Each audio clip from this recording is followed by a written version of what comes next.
10 April 1912 کو دنیا کا سب سے بڑا اور مہنگا جہاز ٹائٹینک ساؤتھ ہیمپٹن سے نیو یارک سٹی کی طرف اپنے پہلے سفر پر روانہ ہوا اور اپنے پہلے ہی سفر میں 15 اپریل 1912 کو اپنے سفر کے آغاز کے ٹھیک 5 دن بعد سمندر کی گہرائیوں میں دفن ہو گیا۔ آج کی اس ویڈیو میں ہم ان رازوں سے پردہ اٹھائیں گے جن کی وجہ سے اپنے وقت کا سب سے بڑا اور مہنگا جہاز اپنے پہلے ہی سفر کے دوران سمندر میں ڈوب گیا۔ ٹائٹینک، جس کا پورا نام RMS ٹائٹینک تھا، جس کو 1907 میں ہارلینڈ اینڈ وولف نامی کمپنی نے 2000 ورکرز کی مدد سے 1200 دنوں میں مکمل مینوفیکچر کیا تھا۔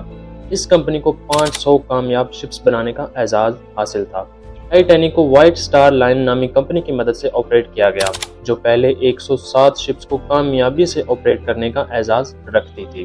ٹائٹینک کو وائٹ سٹار لائن کی مدد سے اپنے پہلے سفر پر ٹیسٹ کے لیے روانہ کیا گیا، جس کے بعد اس بحری جہاز کی ایڈورٹائزمنٹ میں دعویٰ کیا گیا کہ ہم نے کبھی نہ ڈوبنے والا جہاز تیار کر لیا ہے۔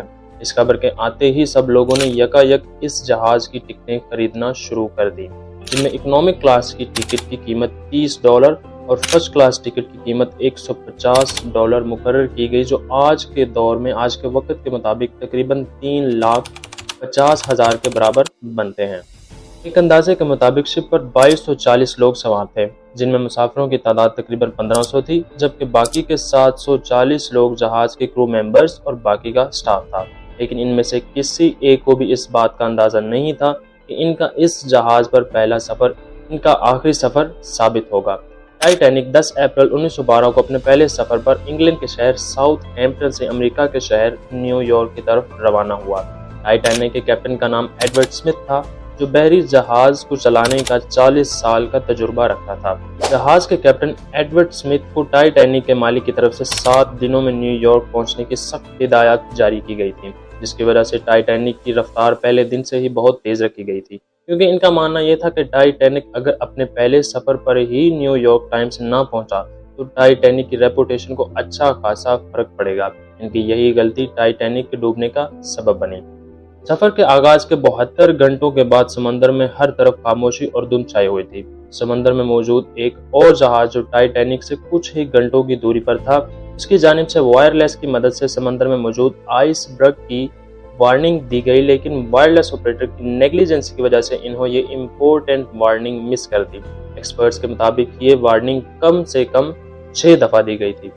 جہاز کے پہرے دار جو رات کے وقت بھی جہاز کی نگرانی کر رہے تھے تاکہ وہ کسی بھی قسم کے خطرے کے بارے میں جہاز کے کرو ممبرز کو آگاہ کر سکیں، لیکن بدقسمتی سے ان کے پاس دور سے دیکھنے والے آلات موجود نہیں تھے، جسے ہم دوربین کہتے ہیں۔ ان کو آئس برگ کے بارے میں تب پتہ چلا جب وہ ٹائٹینک کے بالکل سامنے کچھ ہی منٹ کی دوری پر تھا۔ انہوں نے فوری ایڈورڈ سمتھ کو اس کے بارے میں آگاہ کیا۔ کیپٹن نے جلدی سے جہاز کے انجن بند کرنے اور جہاز کا رخ تبدیل کرنے کی ہدایات جاری کی، لیکن کیپٹن کی 1000 کوششوں کے باوجود بھی جہاز آئس برگ سے ٹکرا گیا، جس کی وجہ سے جہاز کے نچلے حصے میں پانی بھرنا شروع ہو گیا۔ جہاز کو اس طرح سے ڈیزائن کیا گیا تھا کہ اس کے 3 فلورز تک پانی بھر بھی جائے تو پورا کا پورا جہاز بچ سکتا ہے، لیکن بدقسمتی سے پانی 4تھے فلور تک پہنچ گیا، جس کے بعد لائف بوٹس کی مدد سے خواتین اور بچوں کو سمندر میں اتارنے کا عمل شروع کیا گیا۔ ٹائٹینک میں 32 لائف بوٹس کی جگہ موجود تھی، لیکن ٹائٹینک کے عملے کی کوتاہی کی وجہ سے صرف 20 لائف بوٹس ہی موجود تھیں۔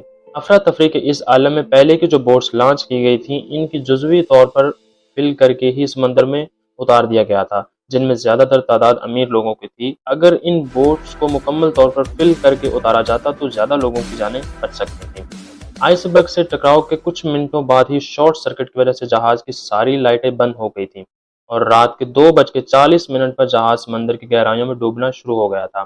اس وقت پانی کا ٹمپریچر -2 ڈگری تھا، جس میں انسان کا 30 منٹ سے زیادہ دیر بچ پانا ناممکن تھا۔ پھر کچھ دیر بعد ٹائٹینک 2 ٹکڑوں میں بٹ کر سمندر میں ڈوب گیا اور اس میں سوار مسافر بھی پانی میں ڈوب کر اپنی جان کی بازی ہارنے لگے۔ 2240 میں سے صرف 706 لوگوں کی جانیں ہی بچائی جا سکیں، جن میں زیادہ تر تعداد بچوں اور عورتوں کی تھی۔ اگر ٹائٹینک کے سفر کے دوران ان سب غلطیوں سے بچا جاتا تو شاید ٹائٹینک اپنا سفر کامیابی سے مکمل کر لیتا۔ یہ انسانی تاریخ کا ایک ایسا حادثہ ہے جسے آنے والی صدیوں تک بھی نہیں بھلایا جائے گا۔ ملتے ہیں آنے والی اگلی ویڈیو میں، تب تک کے لیے اللہ حافظ۔